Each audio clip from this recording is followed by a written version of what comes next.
आप देख रहे हैं alpha defence. Alpha defence Hindi में आपका स्वागत है।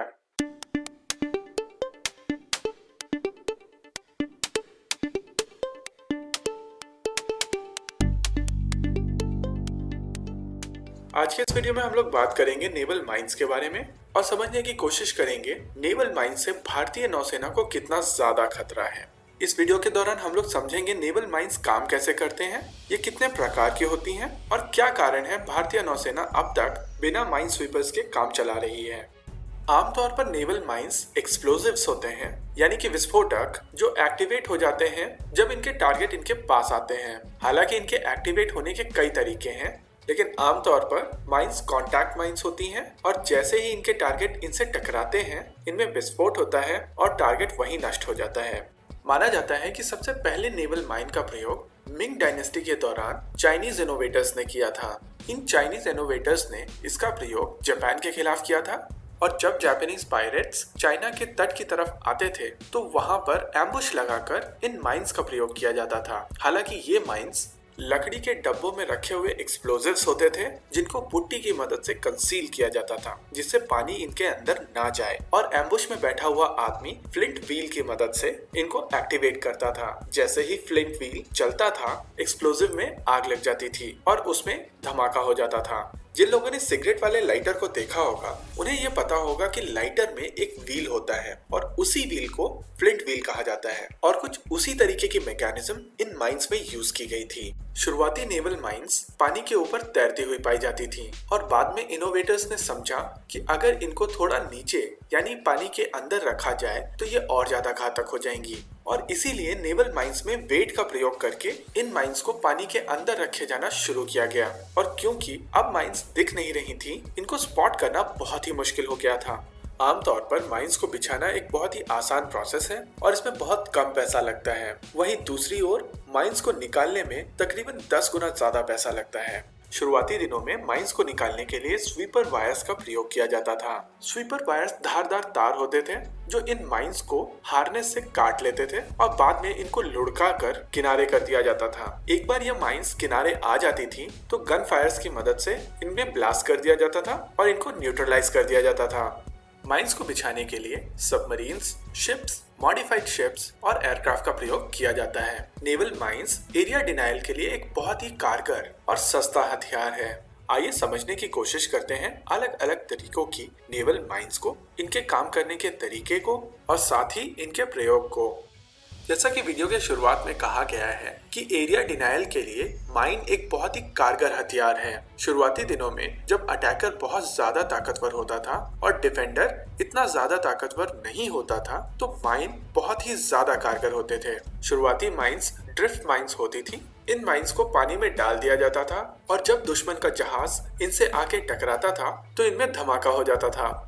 जैसा कि वीडियो के शुरुआत में कहा गया था कि ये माइंस आंखों से दिखाई देती हैं और जिसके वजह से इनको डिफ्लेक्ट करना या इनसे बचना काफी आसान हो जाता था, और इसीलिए इनको पानी में कुछ हद तक डुबाकर अंदर रखना एक कारगर ऑप्शन था। इस तरीके की माइंस को सबमर्ज ड्रिफ्टिंग माइंस कहा जाता था।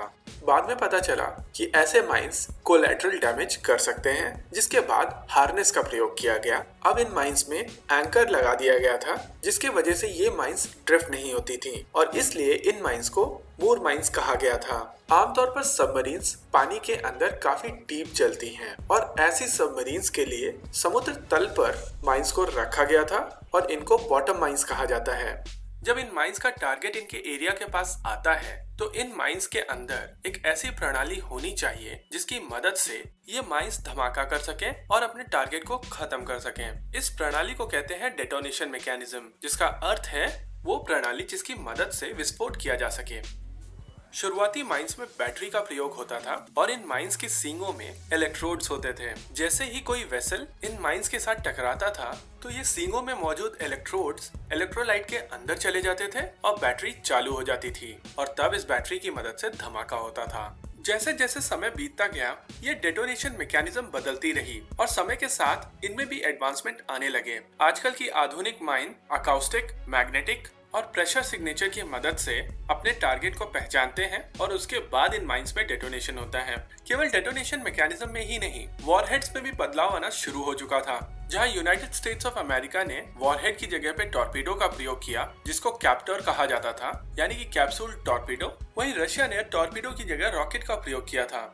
जैसा कि वीडियो की शुरुआत में बताया गया है कि माइन लेइंग यानी माइन बिछाना बहुत ही आसान है और इसमें बहुत कम लागत लगती है। वहीं दूसरी ओर माइन निकालने में तकरीबन 100 गुना ज्यादा पैसा लगता है। शुरुआती दिनों में माइंस को निकालने के लिए स्वीपर वायर का प्रयोग किया जाता था। ये धारदार तार माइंस को उनके एंकर से काट लेता था। उसके बाद इन माइंस को ड्रिफ्ट करके कोने पे लाकर या बीच में ही बंदूकों की मदद से नष्ट कर दिया जाता था।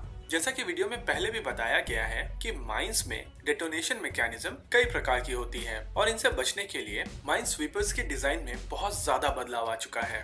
माइन स्वीपर बहुत ज्यादा साइलेंट शिप होते हैं, जिसके वजह से इनका अकाउस्टिक सिग्नेचर बहुत कम होता है। वहीं दूसरी ओर इनको बनाने के लिए यूज किए जाने वाला मटेरियल एक तरीके का प्लास्टिक होता है। ये कॉम्पोजिट मटेरियल बिल्कुल भी मैग्नेटिक नहीं होता, जिसके वजह से जिन माइंस में मैग्नेटिक ट्रिगर लगा होता है वो एक्टिवेट नहीं होती। माइंस को डिटेक्ट करके उनको न्यूट्रलाइज करना काफी कॉस्टली होता है, इसलिए नई टेक्नोलॉजी माइन हंटर्स है। माइन हंटर्स माइंस को डेटोनेट कर देती हैं, जिसके वजह से ये एक्चुअल टारगेट को डिस्ट्रॉय नहीं कर पाती। भारतीय नौसेना के पास 12 माइन स्वीपर्स थे।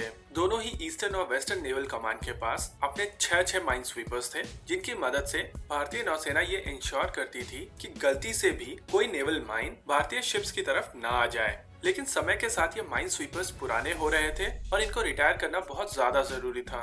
अभी कुछ महीनों पहले भारतीय नेवी का आखिरी माइन स्वीपर M71 यानी कि INS कोझिकोड रिटायर किया गया। इस समय भारतीय नेवी के पास एक भी माइन स्वीपर नहीं है। जहां पहले बात चल रही थी रशिया के साथ अलेक्जेंड्रिक क्लास के माइन स्वीपर्स खरीदने की, जो कि इवैल्यूएशन का डेटा न मिलने की वजह से कैंसिल हो गई थी। इसके बाद भारत ने साउथ कोरिया के साथ मेक इन इंडिया के तहत माइन स्वीपर बनाने की बात तो शुरू की, लेकिन प्राइस नेगोशिएशन पे जाकर ये बात अटक गई। अब फिर रशिया अलेक्जेंड्रिक क्लास के माइन स्वीपर भारत को प्रेजेंट कर रहा है। इन सभी नेगोशिएशंस के बीच में भारत के तट असुरक्षित हैं और भारत को जल्द से जल्द माइन स्वीपर्स की जरूरत है।